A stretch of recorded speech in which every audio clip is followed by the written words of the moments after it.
everyone, and welcome to Wednesday, January 8th, 2020. We are the Good Doctors of Abbey Research. I'm Dr. Kristen. I'm Dr. Erin. And this is one of our kind of quick, we call them the Good Doctors Diagnose, if you've never seen this before. And we're just going to have a quick conversation about things that happen in non-online life, really, and lessons that we can learn from them. And this week, the biggest lesson that Erin and I felt that we learned about leadership was actually from Thomas Hanks. That is correct. Who was given the Cecile B. DeMille Lifetime Achievement Award by the Hollywood Foreign Press Association on Sunday night's Golden Globe Awards. So because anyone who's never watched an award show, no judgment here, just letting you know, the Lifetime Achievement Awards means that like people have time to prepare speeches. Yeah. So they tend to be some of my favorite parts of the evenings of award shows, because I always love when you give people time to craft the message that they want to do. What are they going to say?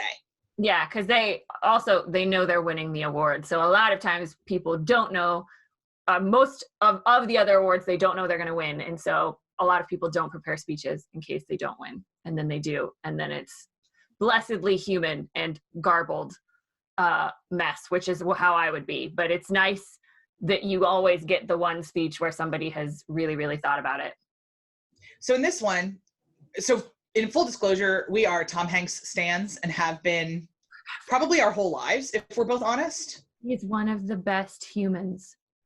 I will campaign, and this one of the hills that I will die on is that League of Their Own is one of the greatest movies of all time. And his performance in it should have won him an Academy Award. Just watching the montage of films he's been in before he came up to accept his award, it was just crazy. And by all accounts, he is the nicest human to work with. I mean, there's a reason the man was cast as Mr. Rogers. Doesn't necessarily look like Fred Rogers, but like, who else is going to play Fred Rogers? It had to be Tom Hanks. It had to be Tom Hanks. And people call him the mayor of Hollywood. Like, he knows everybody. Everybody knows him. Yeah. So he made a really great speech. We will link a transcript in the show notes. Yeah. And we each have a couple points that we'd like to point out in terms of what can we as future generations and leaders and people who work in teams, because movie making is collaborative, what can we learn? And so for me, one of the most important things is that before he started anything else, he talked about his family. And here at Abbey Research, we believe that family is however you define it, but family is the people that ground you the most and whom you are safe with, and for whom you can be your 100% authentic self, and they will choose to love you anyway. And so the idea that before he could talk about anything professional or give any other advice, he had to start with the people that ground him, I think is such an important lesson for all of us to remember. It's very, very easy to get caught up in the trappings of whatever job we are in. But unless we are, especially if we are people who have to make difficult decisions, or have a lot of pressure on us to be a front person or in charge of something, you absolutely must remain grounded to the people who know who you are. And the fact that he cried talking about his family only just made me cry. And I loved seeing his kids that aren't in the entertainment industry that we never see. Like the shot of his daughter looking at her father, like, did me in. And so I wanted to bring that out. And then, Erin, what's the first thing you want to bring out? Yeah, so for me, it ended up being a comparison, I think, not intentionally, certainly by the Hollywood Foreign Press Association, but it's just because their two awards coincided very closely together, between how people use the platform and the opportunity to talk about the work that they're doing in this context. And so from this position of leadership, because we have given these people, as you know, positions in Hollywood, positions of privilege, certainly by awarding them for their work, positions of leadership within their fields. And what struck me really, really starkly was the difference between how Quentin Tarantino, who won shortly before Tom Hanks's award for Best Director for Once Upon a Time in Hollywood. No, I think that one was that director or was that screenplay? That was screenplay. Sure, Quentin Tarantino won for Once Upon a Time in Hollywood. What he won for, not necessarily as important. And then Tom Hanks speaking about his career. No, yeah, I mean, I don't remember, but throw me.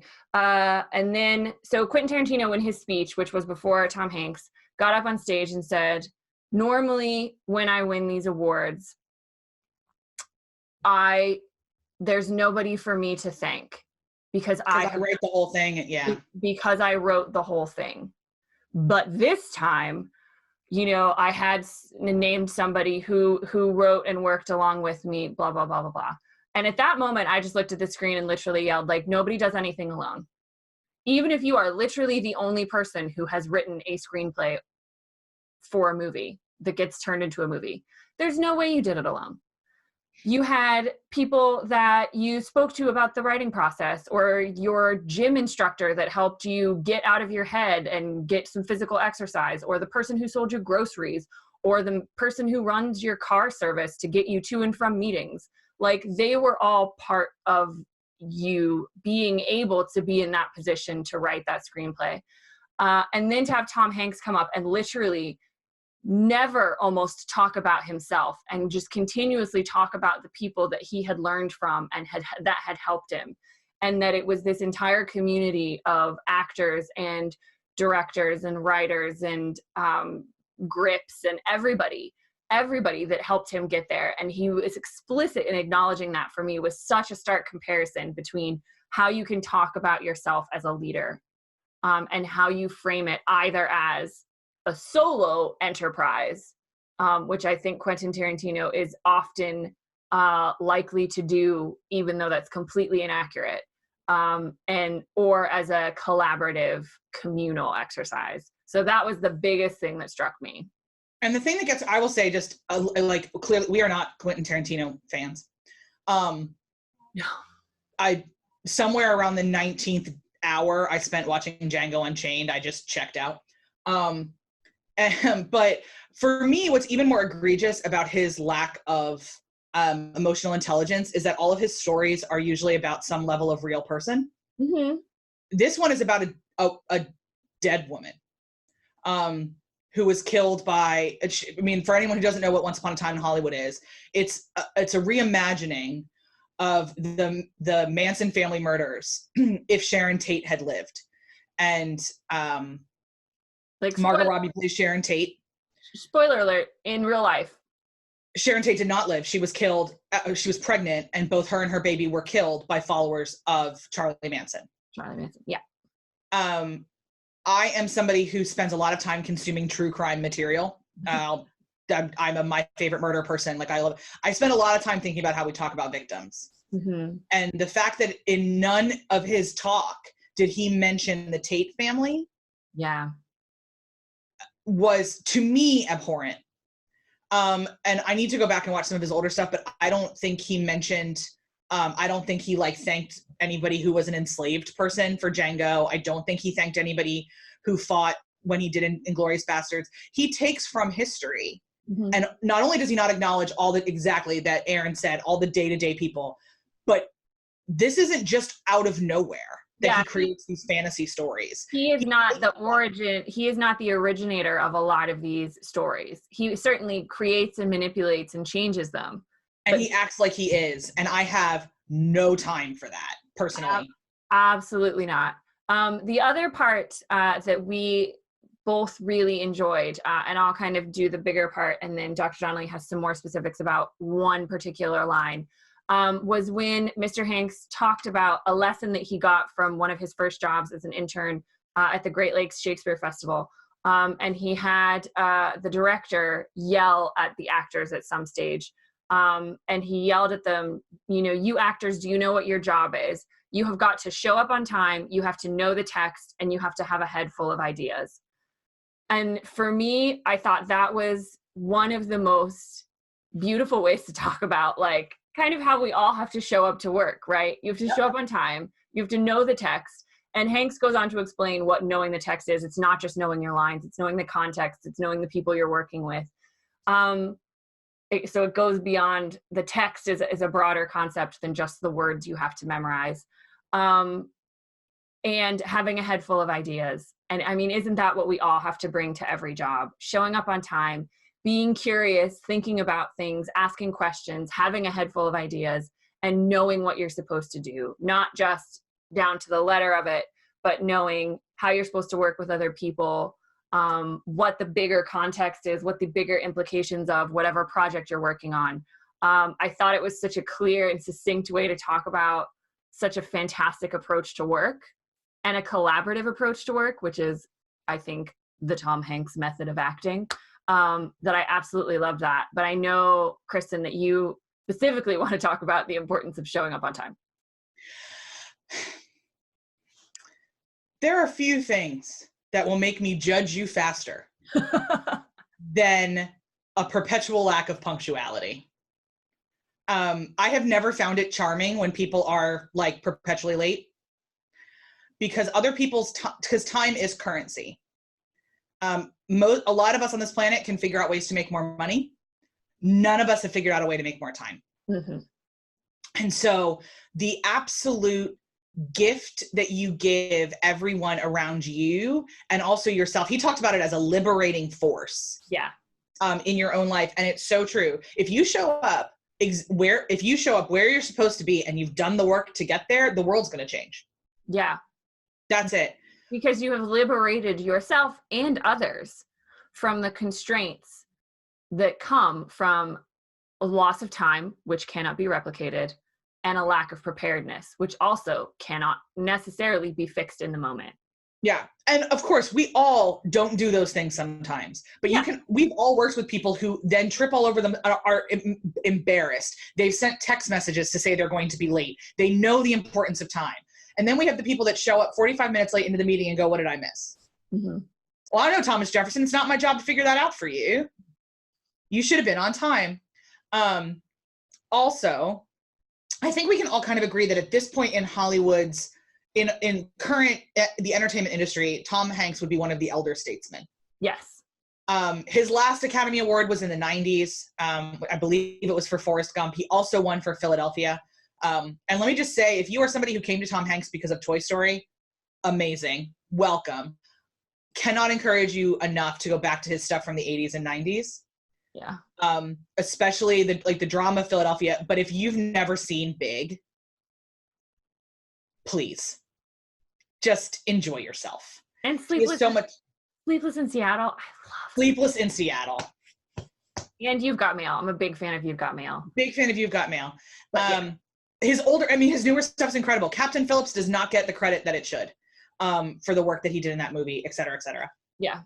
But so he is very clearly, he's getting Lifetime Achievement Awards, but he is also very clearly thinking about legacy. Mm-hmm. And thinking about, he's moving into different roles. Like he's, he started doing producing and directing with That Thing You Do, however long ago, but he's doing it more and more and more. And he talked about how Cecile B. DeMille would, in the old days of Hollywood, when you filmed on tape, one of the things that you always had to do before you could call cut really on a scene and a scene was done was you had to check the film that everything was okay. Dust could get in it. A tear could have happened, all this kind of stuff. So they call it a gate. If you've never seen old films, it's like a metal frame literally around a couple images to make sure that that piece of imagery is pure. So at the end of Tom's speech, he addressed the entire room and honestly the entirety of the entertainment industry and says, I have checked the gate and the gate is good. Mm-hmm. The act of somebody who has been in charge of something for a long time, or somebody who is a name, or somebody who is famous, or somebody whatever, and most of us are that in some area of our lives. We are the person people look up to. We are the one who is authoritative on this. The radical act of generosity to look at the people who are coming after you, as it were, and just look around and go, you know what? I've checked the gate, guys, and you're going to be okay. I've checked the gate and the gate is good. Was breathtaking to me. Yeah. We talk a lot about legacy here in Abbey Research Stuff, also because I'm a second generation rising owner of my father's company. So we as a family talk a lot about legacy. And I will tell you that the moments that my father has looked at my brother and I and has said, I've checked the gate and the gate is good, it changes the ball game. Mm-hmm. And that he chose to end his speech that way. Yeah. Signals how we should all live our lives, not to be over dramatic, but we should always be living with the idea that we're not going to be around for much longer.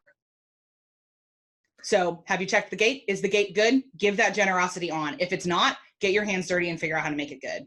Yeah. And it was such a beautiful way to not talk about himself, you know, and again, it was the kind of, we've hit on this a lot in this GDD, the collaborative, the communal perspective, yep. And attitude that Tom Hanks brings, which is relevant no matter what type of work you're doing, but to recognize that this is all something they're engaged in. When, you know, a Lifetime Achievement Award for your individual achievements is certainly a time when you would be expected to possibly talk about yourself. And we had another one that evening, and Ellen DeGeneres she talked a lot about her journey, which is everyone's choice. Yeah. Yeah.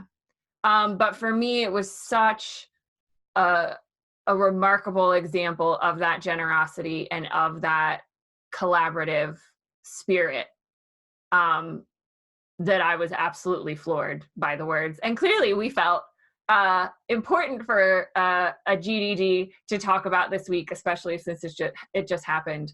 But yeah, we will make sure and link the full script below if you didn't see it, or I'm sure you can find a video of it online if you would like to see Tom Hanks speak the words and cry when he talks about his family twice, because it was very emotional. He did have a head cold, and he said he was on lots of savagely orange fizzy drinks, which he's just hilarious. Bless him. But yeah, you can find it online in written form or verbal form or video form. It's fantastic. So we want to also add our congratulations to International Treasure, Tom Hanks. Yes, we do. And anyone who wants to keep giving him Lifetime Achievement Awards so we keep getting these speeches would be great. Yeah, fantastic. Please, can we just have more commencement-like speeches from Tom Hanks? I think it's what the world desperately needed, which was another really great thing. So thank you for joining us for a little bit lengthy but very important Good Doctors Diagnose for this Wednesday. We will see you all on Monday. Have a great week, everybody. Bye, everybody. Bye.